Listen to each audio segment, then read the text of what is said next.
الحمد لله رب العالمين والصلاة والسلام على أشرف الأنبياء والمرسلين سيدنا محمد وعلى آله وأصحابه ومن تمسك بسنته إلى يوم الدين أما بعد فالسلام عليكم ورحمة الله وبركاته. Mga kapatid sa pananampalatayang Islam, ito ang mabibiyayang buwan ng Ramadan na kung saan ang puso ng mga mananampalataya ay punong-puno ng pananabik sa pagtaguyod, pagsagawa ng mga mabuting gawain dito.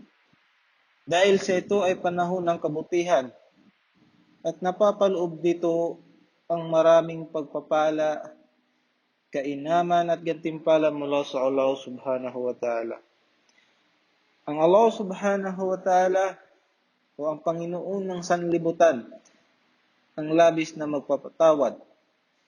Hingiin natin sa Allah subhanahu wa ta'ala naway ay mapadali para sa atin na mabuo ang mga araw at mga gabi sa buwang ito sa pamamagitan ng pagsasagawa ng mga mabuting salita at gawa. Katotohanan, siya ay lubos na mapagbigay at maawain. Mga kapatid ko sa pananampalataya, kabilang sa habag ng Allah subhanahu wa ta'ala, kabilang sa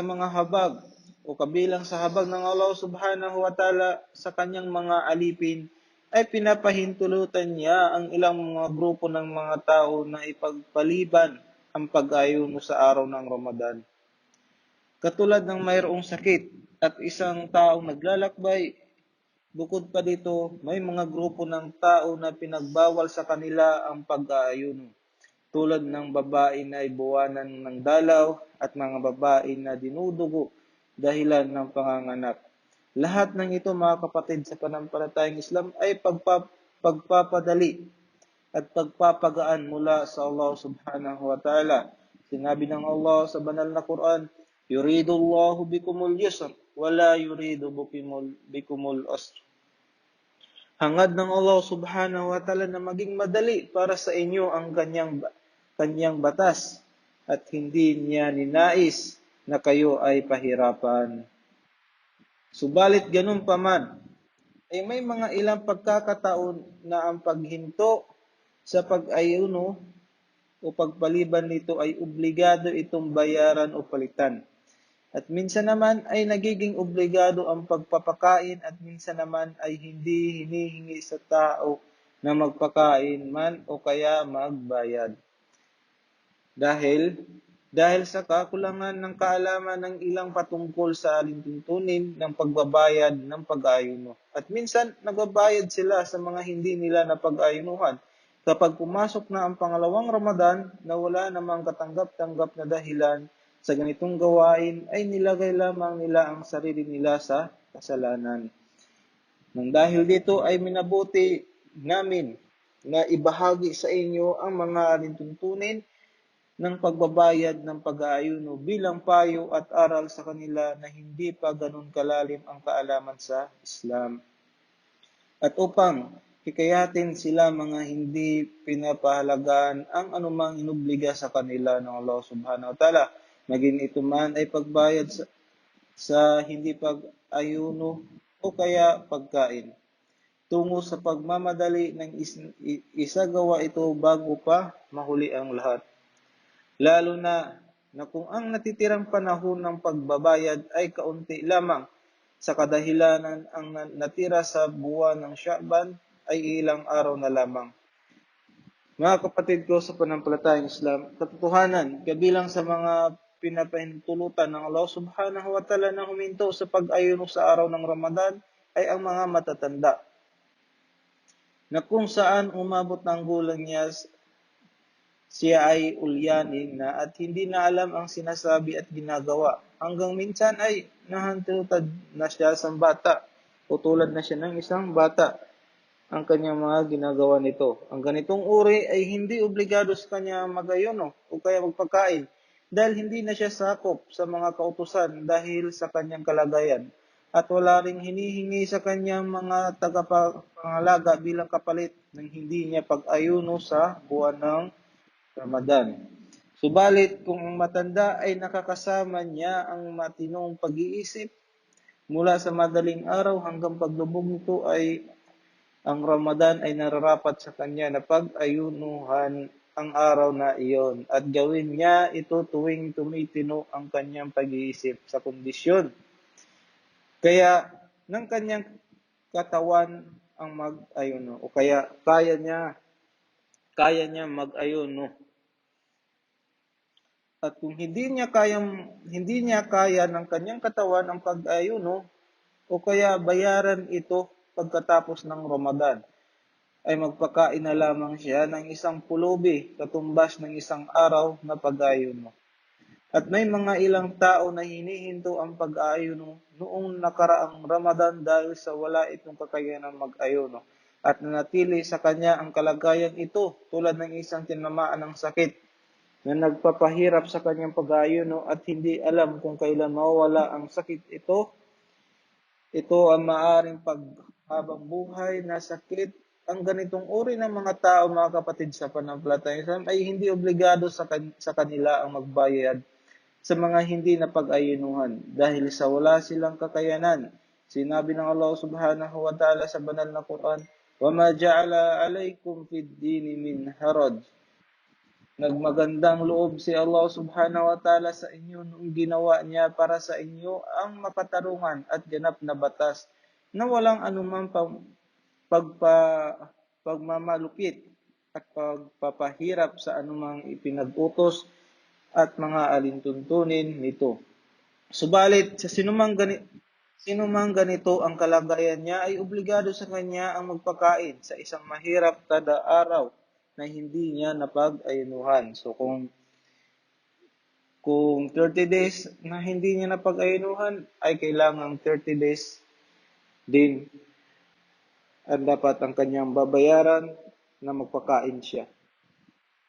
Sinabi ni Al-Bukhari, kawaan nawa siya ng Allah subhanahu wa ta'ala at patungkol naman sa isang taong matanda na kung saan ay hindi na niya kayang mag-ayuno ay katotohanang nagpakain ng tinapay at karni. Si Anas bin Malik radhiyallahu anhu kapalit ng pag-ayuno sa Ramadan isang tao o kaya dalawa nung siya ay matanda na. At ganun din, nabanggit din ni Ibn Abbas radhiyallahu anhuma patungkol sa matandang babae at lalaki na hindi na kayang mag-ayuno na nagpakain na lamang sila ng isang mahirap kada araw na hindi na pag-ayunuhan. Kaya sino man ang ganito ang kalagayan niya, nagkaraang Ramadan at hindi siya nag-ayuno at hindi din siya nagpakain bilang kapalit ng pag-ayuno niya, ay nararapat sa kanya na magmadali sa pagpakain ngayon bilang katumbas ng mga araw na hindi niya naayunuhan dahil sa katandaan at kahinaan niya. At sinuman huminto ang pag-ayuno ng nakaraang Ramadan dahilan ng paglalakbay o kaya panandaliang sakit ay tunay na obligado sa kanya ang bayaran ng mga araw na hindi niya napag-ayunuhan bago pa man dumating ang panibagong buwan ng Ramadan. Katulad ng sinabi ng Allah subhanahu wa ta'ala, وَمَنْ كَانَ مَرِيدًا أَوْ عَلَى سَفَرٍ فَعِدَّةٌ مِّنْ أَيَّامٍ أُخَرَ يُرِيدُ اللَّهُ بِكُمُ الْيُسْرَ وَلَا يُرِيدُ بِكُمُ الْعُسْرَ. Magkagayunpaman, pinahinintulutan sa mga may sakit at manlalakbay na kumain at hindi mag-ayuno. Ngunit pagkatapos ay babayaran na lamang nila ang mga bilang na araw na kanilang itinigil. Hangad ng Allah subhanahu wa ta'ala na maging madali para sa inyo ang kanyang batas, hindi niya nais na kayo ay pahirapan. Ang babayaran ng pag-ayuno, mga kapatid sa pananampalatayang Islam, ay nakadepende sa kung ilang araw ang hindi napag-ayunuhan. At ganoon din ang mga kababaihang may buwanan ng dalaw at may nifas o dugong lumalabas dahilan sa panganganak, ay obligado sa kanila ang bayaran ang mga araw na hindi napag-ayunuhan dahilan ng rigla at nifas, dahil saklaw ito ng talatang sinabi ng Allah subhanahu wa ta'ala, فَإِدَّةٌ مِّنْ أَيَّامٍ أُخَرَ. Ito ay dapat niyang palitan sa ibang mga araw. Tinanong si Aisha radhiyallahu anha Ma balu haid taqdis sawm wala taqdis salah. Qalat kana yusibna dhalika fa nu'mar bi qada'il sawm wala nu'mar bi qada'is salah. Anong mayroon sa isang may buwanan ng dalaw, binabayaran ang pag-aayuno at hindi binabayaran ang sala? Sinabi niya Aisha radhiyallahu anha, dinadat na din kami nito at inuutusan kaming bayaran ang pag-aayuno at hindi kami inuutusan bayaran ang sala o mga hindi na isagawang pagdarasal dahil ng buwan ng dalaw. Ibig sabihin nito mga kapatid sa pananampalatayang Islam, ay dinatnan din sila ng panahon ng sugo ng Allah subhanahu wa ta'ala. Inutusan sila ng sugo ng Allah subhanahu wa ta'ala na bayaran ang mga hindi na pag-ayunuhan ng araw at hindi na sila inutusan bayaran ang mga sala na hindi nila napagsalahan nung sila ay may kabuwanan ng dalaw. At ganoon din ang isang buntis at ina na nagpasuso sa kanyang sanggol. Kapag sila ay huminto sa pag-ayuno ay kadahilan ng baka mapahamak ang sarili, ay narapat din sa kanila na bayaran ang mga bilang ng araw na hindi napag-ayunuhan. Dahil dito ay narapat na malaman ng bawat Muslim na sino mang huminto sa pag-ayuno sa Ramadan ay kailangan niyang bayaran ang mga araw na iyon. Maliban sa isang matanda, ulyanin na at mahina sapagkat wala siyang gagawing pagbayad at iba pa. Ganon din ang isang may sakit na pangmatagalan na kung saan hindi niya matukoy kung kailan ito gagaling at isang matanda na hihirapan mag-ayuno ay hindi na nila kailangan bayaran ang mga araw na hindi napag-ayunan. Subalit, magpakain sila sa isang miskin katumbas ng isang araw na hindi napag-ayunuhan. At sinumang obligado sa kanya ang magpakain ay nanarapat na magpakain siya ng isang mahirap bawat araw na hindi niya napag-ayunuhan. At maaari siyang pumili sa pagitan ng pagbigay ng isang dakot na harina kada isang miskin at kalating salot naman sa ng ibang pagkain tulad ng bigas at iba pa. O kaya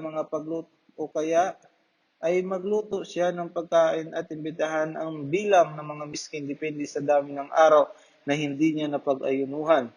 Dahil dalangin ko sa Allah subhanahu wa ta'ala na ipaunawa sa atin ang mga alintuntunin ng ating relihiyon at biyayaan tayo ng mabuting kaalaman at ang paggawa ng mga kabutihan. Ako'y nagpakukup sa Allah subhanahu wa ta'ala laban sa sinumpang Satanas. Mga kapatid sa pananampalatayang Islam, nagsabi ang Allah subhanahu wa ta'ala, شهر رمضان الذي أنزل فيه القرآن هدى للناس وبينات من الهدى والفرقان فمن شهد منكم الشهر فليصم ومن كان مريضا أو على سفر فعدة من أيام أخر يريد الله بكم اليسر ولا يريد بكم العسر ولتكملوا العدة ولتكبروا الله على ما هداكم ولعلكم تشكرون. Sa pinakamalapit na itong kahulugan mga kapatid, Shahrul Ramadan alladhi unzila fihi al-Quran huda lin-nasi wa bayyinatin min al-huda wal furqan.